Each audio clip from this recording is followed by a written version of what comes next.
All right, I'm going to do a quick one today on something that I should say a subject I find really interesting, and Armored Skeptic has now been covering it. He's calling it Tinfoil Helmet. And a lot of it has to do with essentially ancient history. Now, he goes into some things and makes some conclusions I don't necessarily agree with or think there's enough proof of. But he's done a series of videos. I think he's planning on doing 5 or 6 at this point. There's one apparently on the Phoenicians coming up. That'll be interesting. There's one on the. I think he said he was gonna specifically focus on the Sphinx, which is an interesting enough structure as it is. You could probably have a whole channel dedicated to that thing. Um, but he's got 4 out, and I'm gonna kind of briefly talk about them, say kind of why I like them, and why things I find interesting about it, and I think you should check them out. The first video he did was on I think he called it "History is a Lie," and it's about the mud flood conspiracy. If you don't know what that is, the idea is basically that a lot of cities, especially in Greco-Roman style architecture, existed before we think that they existed, and they were buried in mud because of some sort of cataclysmic event or something like that. I'm not so sold on that, uh, but it is very, very, very interesting to notice that there are a lot of similarities in the structure and design of cities. And he actually gets more into that into the next video he does. But I think there's a lot more there in terms of history. I don't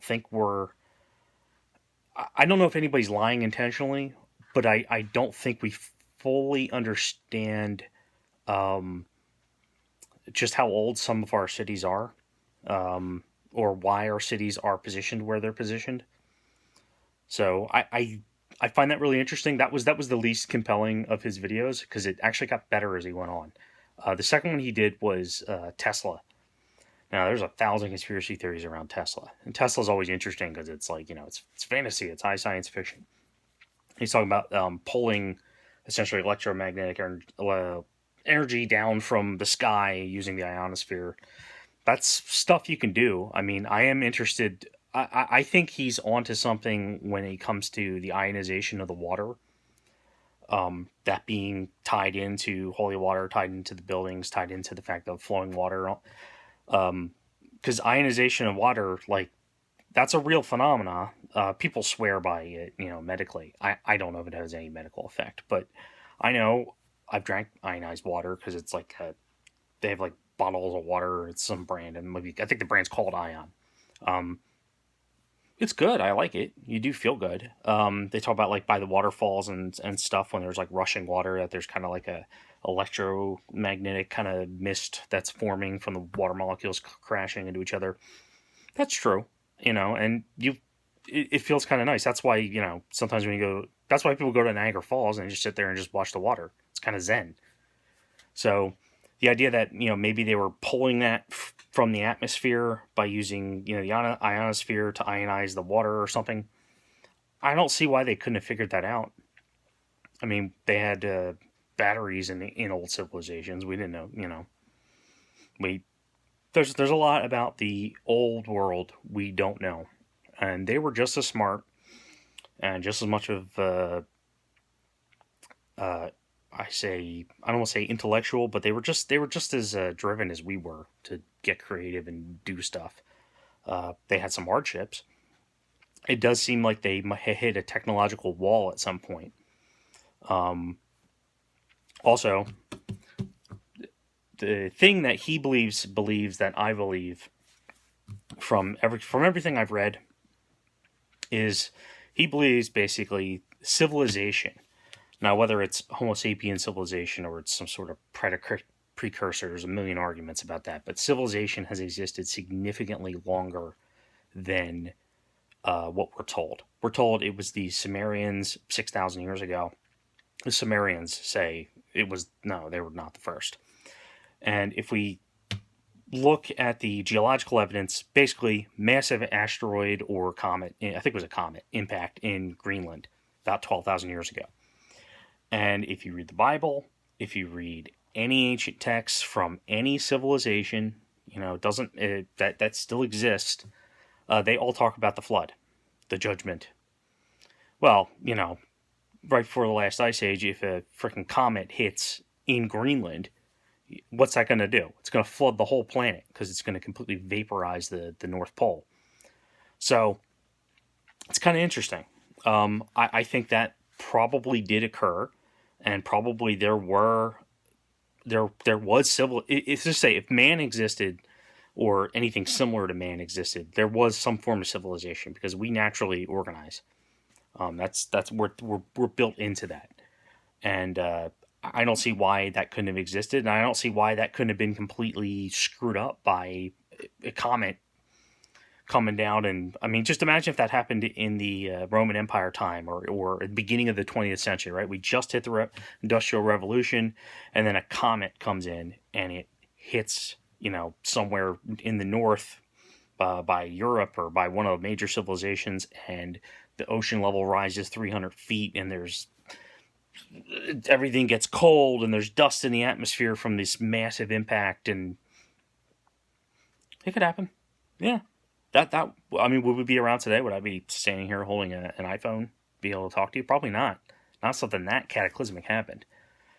So it's possible, we were advancing, or we have been advancing, and then basically the comets come down and slap us. And our solar system has gotten less chaotic as it ages, because there's less crap to slam into other things. So that makes perfect sense to me, that the idea that basically we end up getting hit with a reset button, with basically comets and shit falling from outer space and really screwing things up, and then we having to build again. And for that happening 12,000 years ago, every civilization's got record of this flood.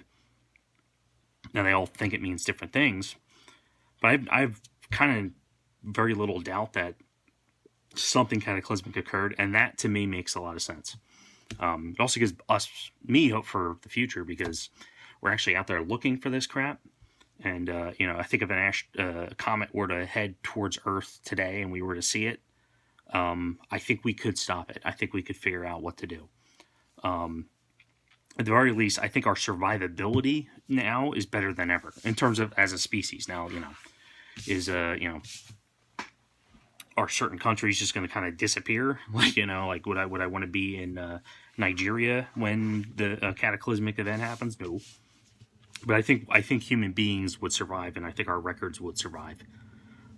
It just would be really tough, and would probably, again, set us back probably a century, maybe 2-3 centuries.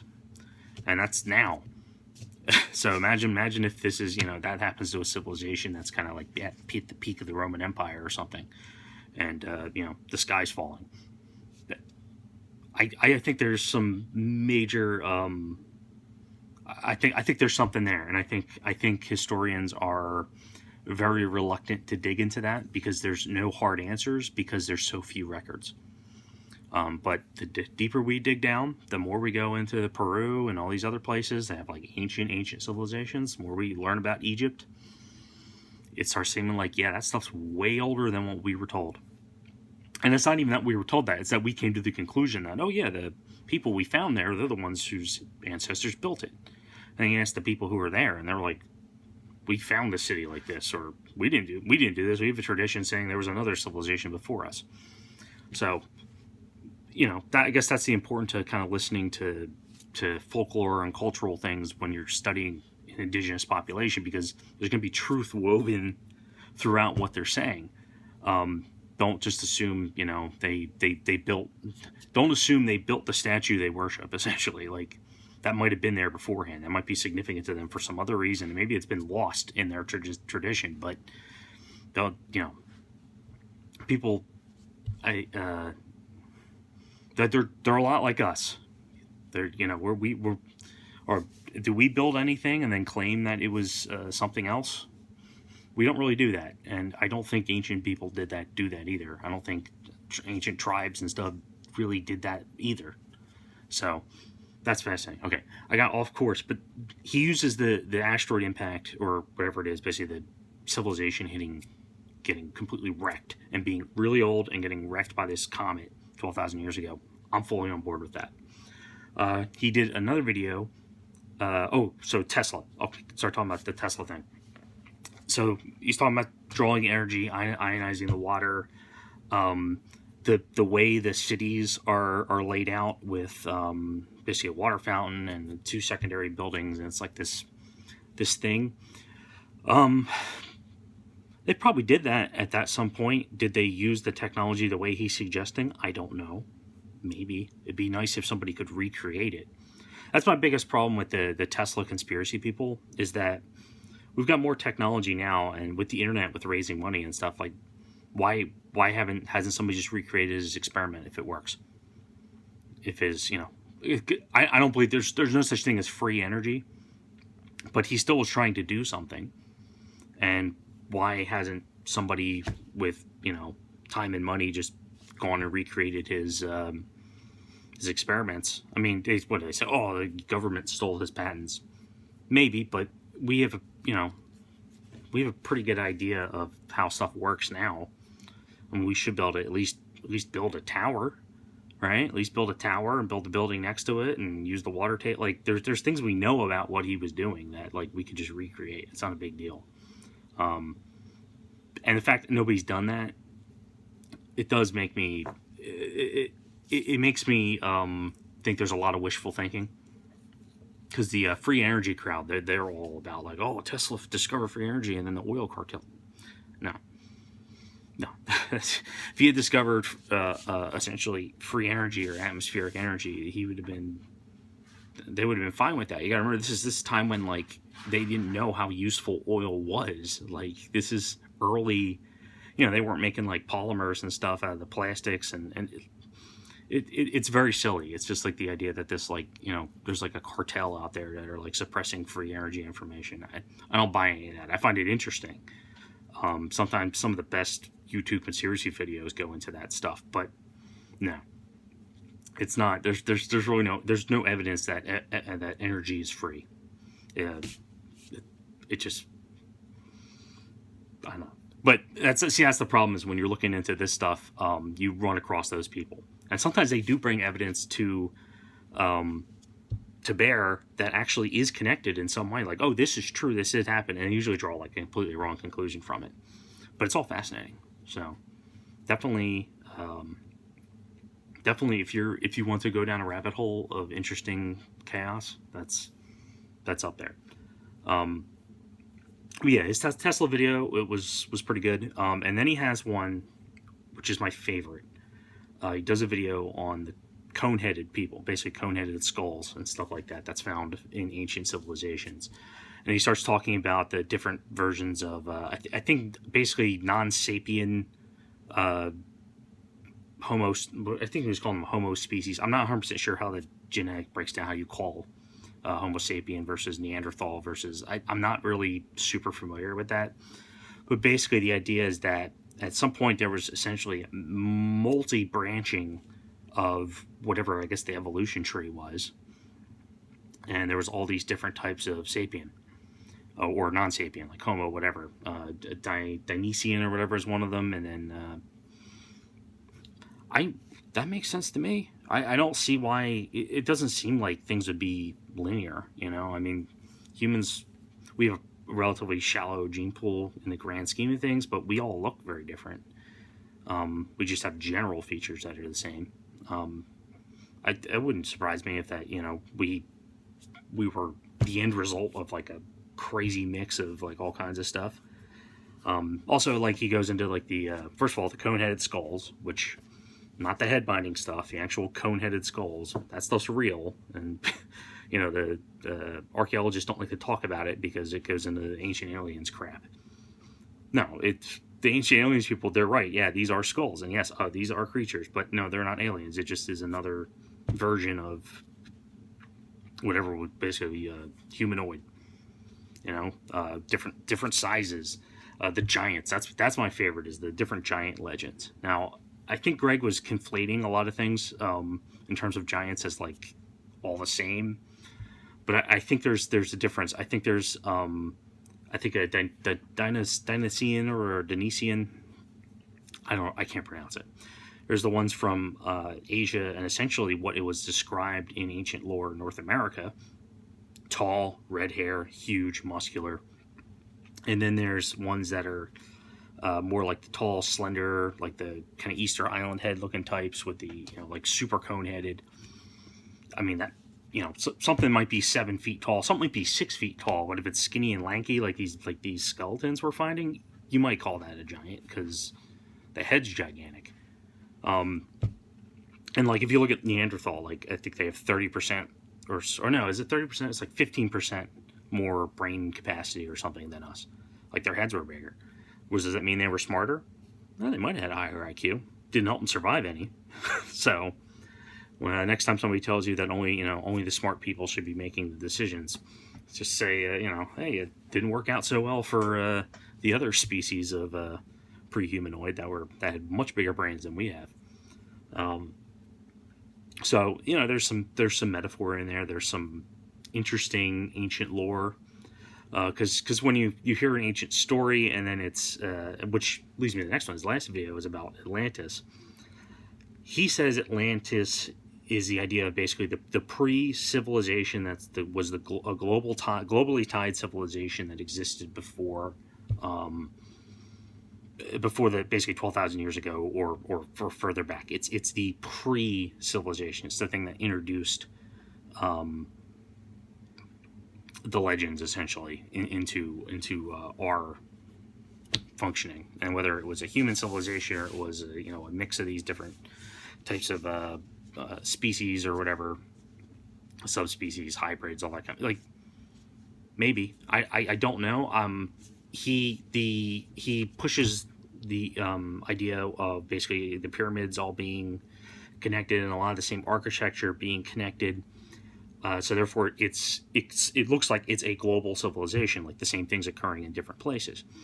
And I don't know if the idea that it's a global civilization in a sense of it's all being ruled under one government, like they're all constantly talking with each other, because I think there's limits to how far you can have a universal civilization, because information only travels as fast as the boat's ship. Unless they had electronic communication, which would be a whole other crazy thing. So I tend to think that maybe that these things were related, but not necessarily all part of one organized group. But it's really fascinating.